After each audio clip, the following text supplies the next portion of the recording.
things going on here. You know, he's got a Silumgar, which most people don't have, which, to be fair, it's a creature that really can't be killed.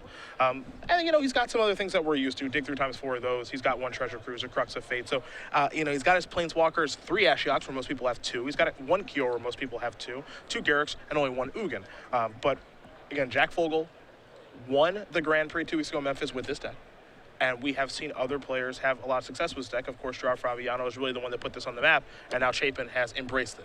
And I've been, you know, paying attention to social media feeds, and Chapin has been very impressed by Gerard's run and with his deck building in general. So no surprise to see him pick this up. This is right in his wheelhouse, playing a blue control list, and a very potent deck at that. These two guys pretty good friends, so this should be a lot of fun. As we are underway here in round number 4, just another great match to bring to you guys from Miami. Cedric Phillips, Patrick Sullivan, Nick Miller in the sideboard, along with the rest of the SCG Live crew. We're through 3 rounds. We've got 6 more to go, and this one should be a doozy. As Chapin trying to figure out what land he wants to play, it's going to be an island. Here is Satyr Wayfinder. Some argue the most powerful card in Standard. It's going to turn over 4 cards. It will find Chapin a land there, and Land of War wastes a Salty Charm, an Ashiok, and a Bioblight will go to the bin. And Gerry has been a proponent of Whip of Erebos strategies basically since Khans Tarkir has come to the format. Yep. Every time we've seen him in a constructed tournament, feels like it's some sort of whip strategy. Gerry with the planes, we'll just pass the turn back. We're going to go Chapin's way here, we believe, and we will. We'll take a draw step. It's copy Hero's Downfall. Across for 1 here in just a moment comes the Satyr Wayfinder. Thompson down to 19.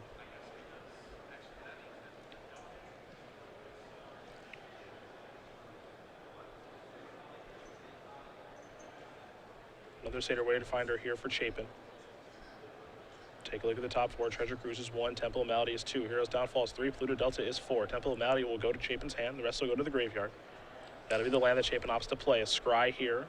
That'll put the top card to the bottom. We're going to head back Thompson's way. He'll take a draw step. Chapin doing a very good job of setting up some Delve Dark Rituals down the line.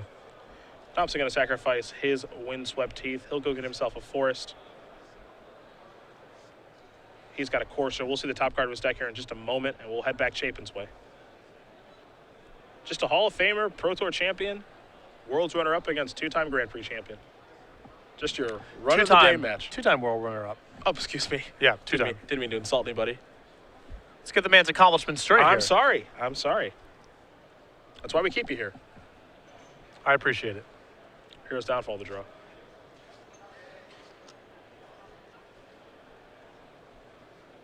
Nice Gerry has Pro Tour top 8 too. Yeah. Throw that in there.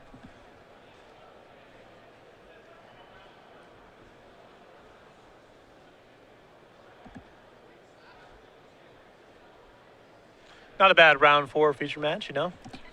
Sometimes our job's easy.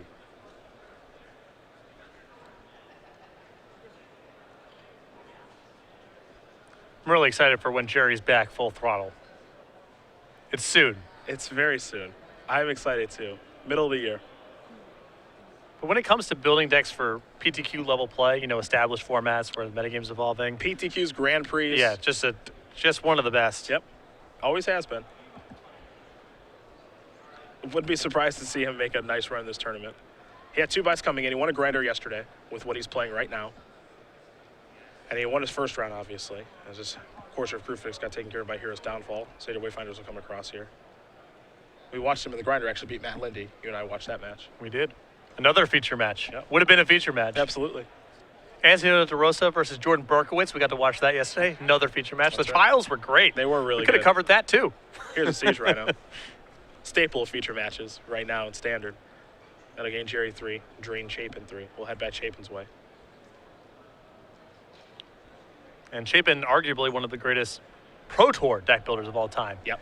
He has so many, you know, different responsibilities that he doesn't have a lot of time necessarily to be building for Grand Prix level tournaments. But between these two, you have all your bases covered. That's for sure. 3 mana. Hero's Downfall is going to clear that Siege Rhino out of the way. Chapin going to keep the pressure on. Coming across here for 2 points of damage. 17 all. It's Soul Type beatdown. Deck is mislabeled. We'll We'll get that. We'll get that fixed. Yeah. We'll get that fixed in a second. Here's a Thoughtseize. Take a look. Got a Bioblight, an Ugin, a Hero's Downfall, and an Urborg there in Chapin's hand. Pretty good news for Gerry. You know, he's not under that much pressure. He can strip the Ugin out of his hand if he wants to. And then it's a couple removal spells, one of which is not even guaranteed to work against his threats. And again, not that much pressure to play. Now, the problem is the Sultai deck has so many powerful draws, Treasure Cruise, the Dig Through Times, additional Planeswalkers, so you still need to apply some pressure here, but this hand is not bad news for Gerry. Ugin's going to go to the graveyard. Here's a Courser. We'll see the top card. It's a Siege Rhino. There's a Swamp to play. Trigger the Courser up to 16. We're going to head back Chapin's way in a moment. How about another Thoughtseize first? Maybe Gerry going to take the Hero's Downfall. He will. Going to leave Chapin with the Bile Blight. Editor board. And Rhino versus Bile Blight's not a bad place to be. Not at all. Chapin will draw. As you mentioned, a lot of big draws in his deck. Opulent Palace, not one of them. Here come the Seder Wayfinders. Thompson not going to block, doesn't want to lose his Courser to Bile Blight. So there is the Palace. We'll head back Gerry's way. Siege Rhino's the draw step. Take a look at the top cards of Temple of Malady. Temple's a great place to start, thanks to the Courser. He'll gain a life. Take a look at a Siege Rhino. I bet that's staying on top. I like Siege Rhino in this spot because Gerry has 4 or more mana. Get him a raise. I'm just firing on all cylinders right now. Chapin will draw. Couple of Temple of Mystery. Time to scry. So you mentioned, though, it's scary. Because with 7 mana, this deck can find Garruk Apex Predator, which Chapin has 2 copies of in his deck. His Ugin is gone now, however. And this is part of the problem. You know, the Sultai deck is so powerful here that Gerry can't just lean on these 2 creatures to get him across the finish line, even though Crux of Fate's in the deck. You almost feel like he just has to keep casting the Siege Rhinos and hope to close the game out quickly. Evolving Wilds will come in thanks to the Courser. An honest man's fetch land. Honest or poor. Could be both, I suppose. It really could. Here comes the Rhino. We think. Gerry's got to worry about a Bile Blight in hand.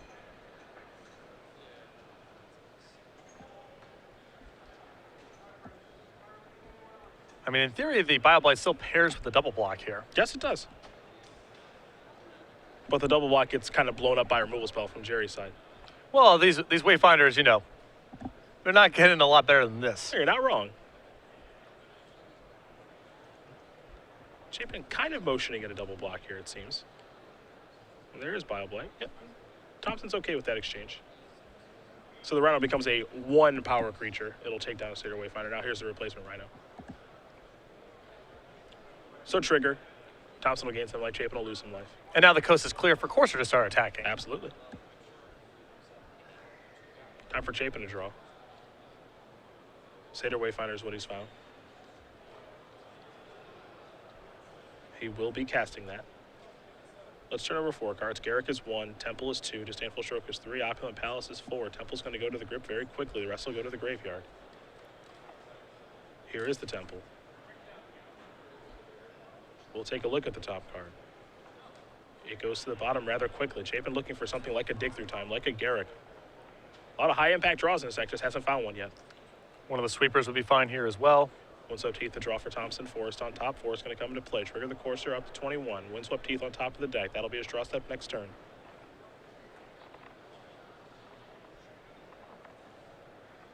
Time to get in the red zone.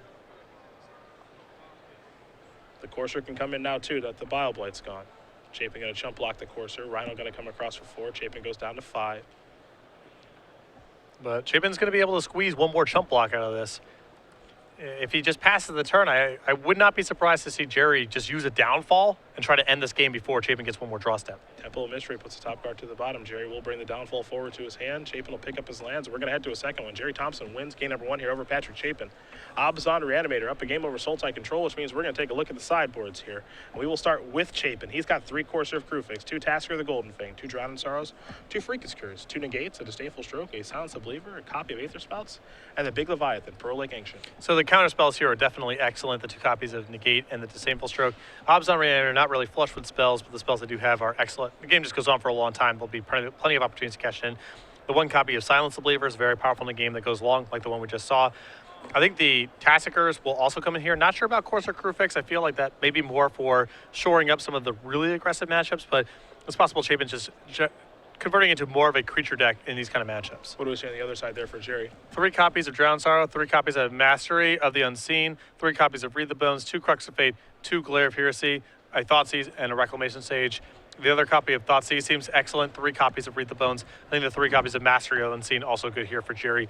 It's not as good here as it would be against a blue-black control because the Sultai deck has Sultai Charm, also can play to the board a bit more effectively than blue-black can, but still seems like a good hedge against a lot of removal and sweepers on Chapin's side of the table.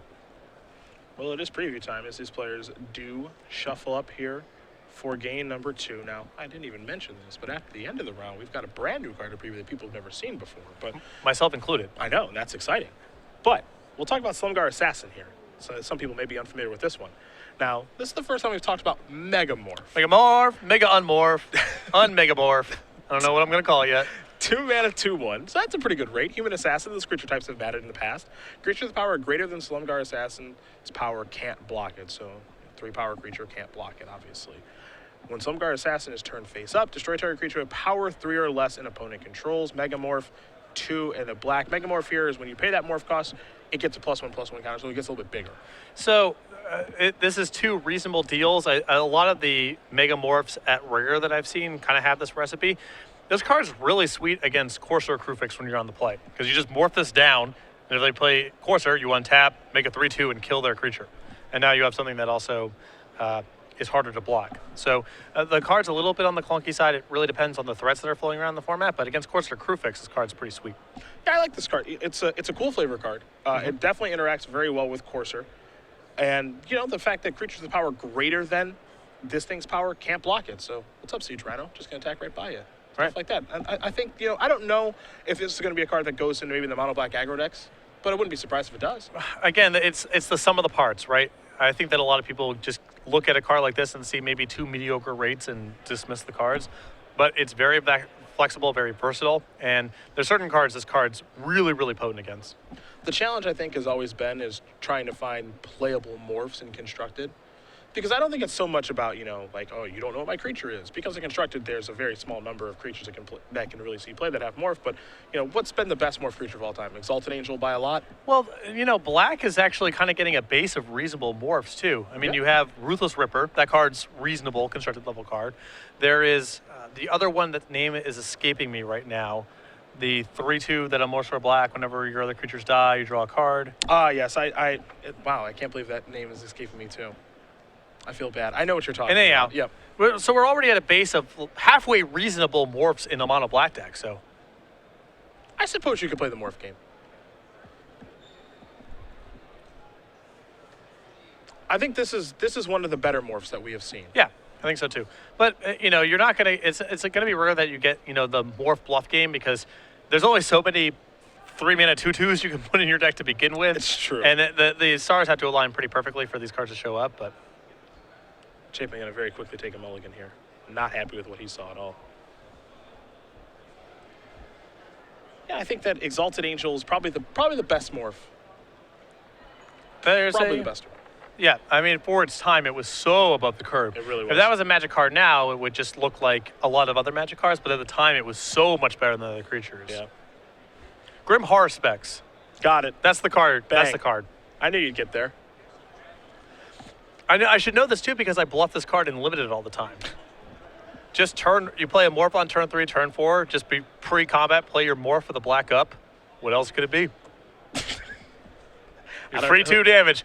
Tip for all you at home, 2 free points of damage against someone who knows what's going on in the format. They'll never block. Well, they will now. Well, if you do it 100% of the time, they start blocking. They will now. But that means the times it actually is Grim Horror Specs are just so much better. Yeah, it's true. You get your card.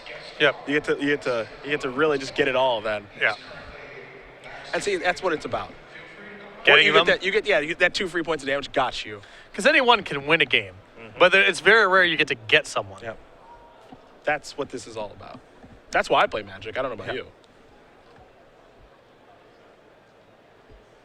Chapin going to take a look at 6 cards now. Opulent Palace among the cards in his hand. Looks like it might be a 1-lander. Doesn't look great. And a clunky 1-lander at that, too. Tassiger, Garrick, Negate. Now you have to imagine he brought in his coursers, but... Now, the other side of this is the games are really slow, and against Thoughtseize decks, it's pretty tough to mulligan. So sketchy hands like this still may be okay. Chapin's going to keep it. Opulent Palace, pass that turn back. Gerry, Sansep Citadel, he'll pass. Chapin will draw. He'll pass. It is a 1-lander. Thompson will draw a copy of Lanimer Waste.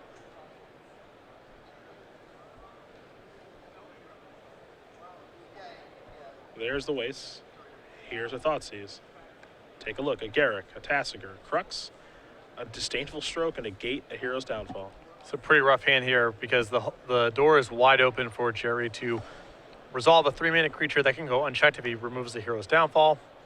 It's possible that Disdainful Stroke is his only answer to something like Siege Rhino, so there's a lot of ways for Gerry to punch a hole in this hand, even assuming Patrick draws some lands here, which there's no guarantee of.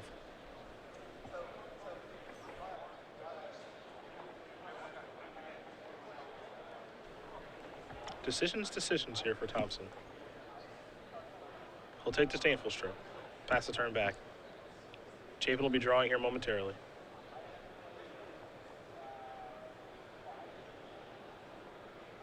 Doesn't look to be a land. I think it was a Thoughtseize, though, which if you're not going to draw a land, something castable helps. Take a look at Gerry's hand. Not the best hand we've ever seen. Reclamation Sage, Whip of Erebos, Murderous Cut, a Swamp, and a Windswept Teeth. If you're Chapin, you got to be thrilled. Yeah, this is great news. Take Whip of Erebos, leave him with a 2/1 and a Murderous Cut. Gives you a lot of time to draw out of this. And that's part of the reason, you know, Patrick was willing to keep this hand as risky as it is, because Gerry's deck is not equipped to put a lot of pressure on him early on. And if Chapin starts chaining together some lands, his hand becomes excellent very quickly.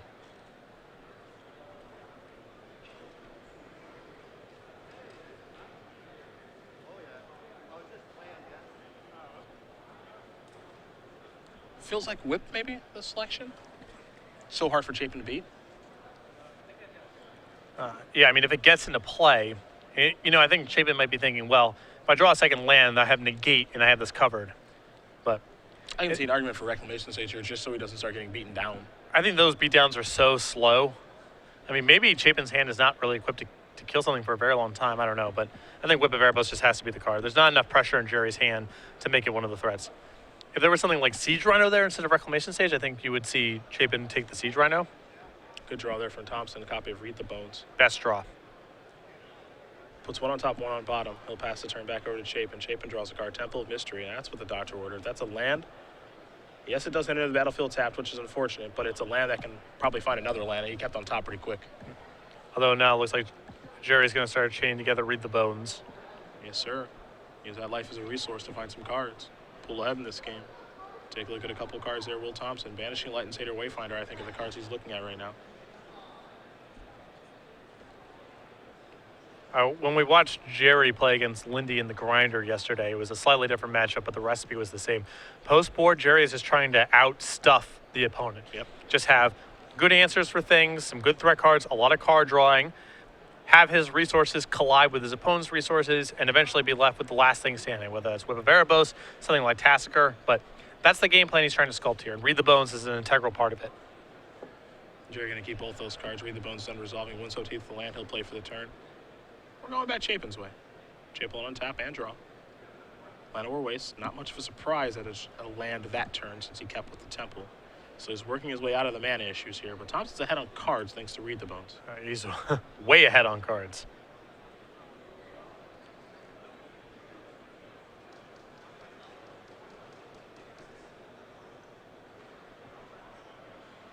There's Satyr Wayfinder. Let's take a look at the top four. A bunch of lands and a Thoughtseize. Plains, Windswept Teeth, and Land or Waste are the options Thompson has to choose from, thanks to the Wayfinder.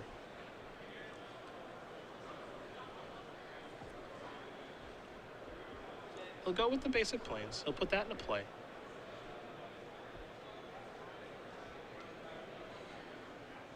We're going to go back Chapin's way. Chapin's draw, Ashiok.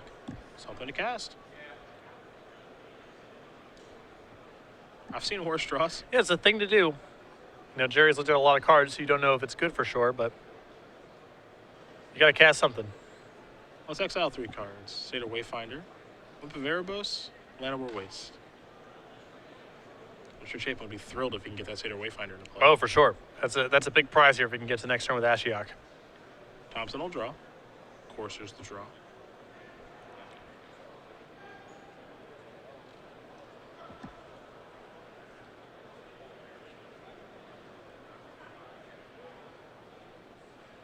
Thompson going to start by sacrificing a Windswept Heath. So Forester Plains coming here. And he will go with a Forest. There's so many little funky operations things with these graveyard as a resource deck too. Like even the timing on using something like Windswept Heath is very specific.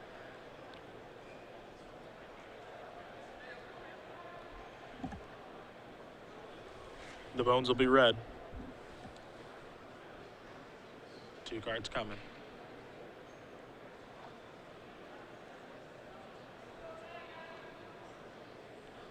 There's a land. Here's Banished Knight to take care of Ashiok. And now Seder Wayfinder coming across in the red zone. Chapin got to go down to 17. A little bit of heartbreak there for Chapin. Yep. But a land wouldn't be a bad draw. Disdainful Stroke is the draw. The thing here, if you're Chapin, you're not underneath that much pressure yet. You're just taking 1 shot a turn. Now, yes, Gerry is getting ahead on cards, but you know, Chapin draws some lands here. He can certainly still play in this game. The consolation here on Chapin's side of the table is that Gerry's deck has no counter spells. So if he starts drawing lands, his stuff just gets to resolve. Yep. And he has some counter spells of his own to fend off some of Gerry's action. He still has that negate. He still has a Disdainful Stroke. So he's going to be able to buy himself some amount of time here, most likely. Here's Courser. That's going to resolve. Temple of Malady is the top card. Temple might come into play. He's going to play another Courser first. And Gerry trying to find threats that he can add to the table that slide under negate and Disdainful Stroke. So important. I think eventually he's trying to get to a stage where he can chain together 2 4-mana spells in a turn and try to overwhelm the Disdainful Stroke, but for the time being, trying to run it like this. Chapin going to use Hero's Downfall in response to one of the Coursers. Now the Temple will come into play. That'll trigger the Courser, gain Thompson a life. Tasker is on top, and Tasker's staying on top. Looks good. I mean, Yeah. this is the perfect kind of card to try to fight through a Disdainful Stroke because it's 1 mana. So you can chain it through something like Siege Rhino or what have you and try to overwhelm Chapin's mana. Seder Wayfinder was the draw. Needs to find a land for Chapin in a big way. Opulent Palace, Silence of Believers, Dig Through Time, Swamp. And I think the tough spot here for Chapin is he's got to take the Swamp. I imagine he'd rather have the Tri-Land, but a Swamp allows him to keep up Disdainful Stroke and negate. Yeah, his colored mana situation right now is fine. Yep. So he doesn't really need the mana fixer, and he needs to leave up a counterspell here. Once the shields go down on that, all hell starts breaking loose. So good for him to be able to find a Swamp in that spot. Tasker the draw. Santham Citadel on top here for Thompson. Citadel will come in, trigger the Courser. He's up to 13. Top card, Thoughtseize. Gerry's had a nice run here of land on top, and then for Courser, and then reveals awesome spell. Absolutely. That's how you want to do it. That's how you draw it up. That's how you Courser. Here are the attacks with the Courser and a Seder Wayfinder. See if Chapin wants to trade off with the Wayfinder. Looks like he does. 2 damage will come through. What's interesting here is Thompson willing to play a spell. He knows about the negate, doesn't know about the Disdainful Stroke. But you can reduce your, you can kind of come to that. You can figure out, okay, what are the cards I need to play around this situation? Gerry does have the easy out here because Thoughtseize is on top of his deck of just saying, well, I'll draw Thoughtseize and see what's up next turn. Yep. Gonna go with the Reclamation Sage. It's beatdown time. Well, it's get underneath Disdainful Stroke time. That's what that is. Especially when your opponent takes a land that enters the battlefield untapped in the Swamp last turn. Why would he keep that? I think that's the question you can ask yourself. Because he has the opportunity to take an Opulent Palace. Chapin draw was a Pluto Delta, so that'll come in. The problem is that Patrick has fallen behind on land drops, and by the time he caught up, Gerry has drawn so many cards off Read the Bones and Courser Crewfix is generating this huge advantage that he's now out-resourced so many different ways. Jerry's got 8 lands in play and 3 permanents to Chapin's 5 lands in play, 5 cards in hand, and Gerry with 5 cards in hand as well. So Chapin's just out-resourced in a number of ways here, and there's no guarantee he can even get to one of his big catch-up cards, something like Garrick, because he's still behind on land drops. Now this matchup, it's one big attrition battle. And, you know, it's kind of on the person who sees more cards, I think, most of the time is going to get the job. Yep. That's why Read the Bones, it looks like a weird sideboard card, because it's usually you see, you know, things like Glare of Heresy and Drown in Sorrow, things that are obviously gunning for particular opponents, but given the way these games line up, the fact that both of these decks are so well equipped to fend off each other's action, Read the Bones is an excellent weapon, and Gerry's copies here have left Chapin in a pretty tough spot. Chapin going to think some things through here. Pretty tough turn. A crucial one, because he knows the Thoughtseize is coming. He's trying to figure out how he can get himself back into things here. He's going to start by playing a Tasigur. Got plenty of cards to delve away. That's not a problem. So there goes a Wayfinder, among other options. Chapin making sure that he has enough mana here to be able to use his Tasigur as well. Well, I think that he may have, if that was the plan here, I think he may want to preemptively sacrifice the Polluted Delta, because now Gerry's in a position where he can respond to the Delta and kill the Tasigur. Well, what I find that play interesting because maybe yes, maybe no. Because maybe Chapin's just playing this Tasigur to get out the removal spell. Like if Chapin just doesn't move, right? Because I think he'd rather have the Delta in play to keep a land in his deck to draw towards. So this might be a situation where he's like, if you make a move, I'll respond accordingly, but I'm not going to move with my Tasigur. Sure. I could see a world that exists where Chapin just goes, Gerry does his thing this turn, and Chapin just untaps and just says go, and doesn't even activate Tasigur. No, that's certainly true. It's just because Gerry's removal spell is a Murderous Cut, and Chapin knows about this, it's trivial for Gerry to leave up a removal spell for the rest of the game, because it's only a single mana. Yeah. If it's something like you were jamming up a Downfall, that'd be one thing. There's a negate. Doesn't matter, because negate got used, and the Tasigur can't be activated regardless. I like to use the negate here too, because the one card that Gerry doesn't know that Chapin has in his hand is Disdainful Stroke. He hasn't seen it. Doesn't mean he can't play around it, just hasn't seen it yet. And so Chapin, by casting that negate, is simply saying, I'm protecting my hand from whatever you cast. I don't want you to know what I have. Now here's a cut. Now we could see Chapin Disdainful Stroke this. Yep. Seems reasonable. The Tasigur is very valuable in play for Chapin right now. As a blocker, if nothing else. Yep.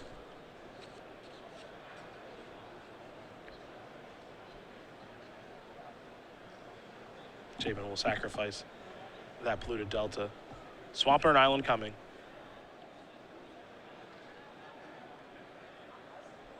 But more than anything, this shows just how powerful of a card Tasigur is, because Chapin left himself the option of saying, okay, I can activate Tasigur. I have 4 mana available, but I'm not interested in doing that this turn. I'm going to counter your Thoughtseize with a negate. I'm going to Disdainful Stroke your Murderous Cut, and then I'll get to work with Tasigur. Even in formats where it isn't as easy to fill up your graveyard as it is in others, the graveyard fills up a lot slower in Standard compared to Modern or Legacy. And Tasigur's still just been incredible. Now, Thompson still has a lot of mana in play, which means that his turn is not even close to done. He's got a Tasigur in his hand. He's got a Siege Rhino in his hand. He also has Commune with the Gods. He can play that too. So that's where he's going to start. Windswept Heath, Banishing Light, Master of the Unseen Heroes, Downfall, Courser of Crucifix. There's some options. He's going to go with Banishing Light. It's shaping up to be a pretty sweet turn. Not bad at all. Looks like he's going to play that Banishing Light, get the Tasigur out of here. Keep pushing on through. 3 points of damage are going to come across. Kind of forgot the little interaction there with Commune and Master. Oh, yeah. Yeah. Kind of overlooked that one, actually. Oh, there's combos for days in this deck. Oog in the draw. And I love Gerry not deploying anything else. Chapin's kind of floundering with these expensive cards right now. He's probably reaching a spot where he has to pull the trigger on Carcass of Fate. If he doesn't, just keep trucking along for 4. And if he does, well, you have Tasigur or Siege Rhino to fire back with. Yep. And of course, we're getting to the point now where if he takes another hit of 3 damage, goes down to 6. We're in double Siege Rhino range then. Mm-hmm.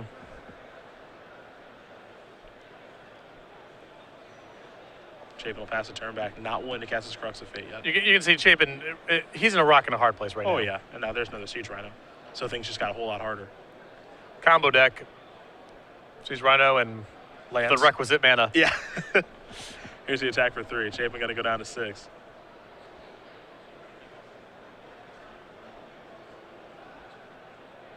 Siege Rhino going to come down. Excuse me, Chapin going to go down to 4. It's a Reclamation Sage, not a Satyr Wayfinder. My apologies. And with Siege Rhino on top now, if Chapin untaps and casts Crux of Fate, the other Siege Runner finishes it up. Absolutely. Gerry Thompson going to win this match over Patrick Chapin 2-0. Abzan Reanimator will take care of Sultai Control. Some mana issues there for Chapin. Had some difficulties in game number 1, but excellent play on Thompson's side of things, and he is very happy with his build of Abzan Reanimator coming into this tournament.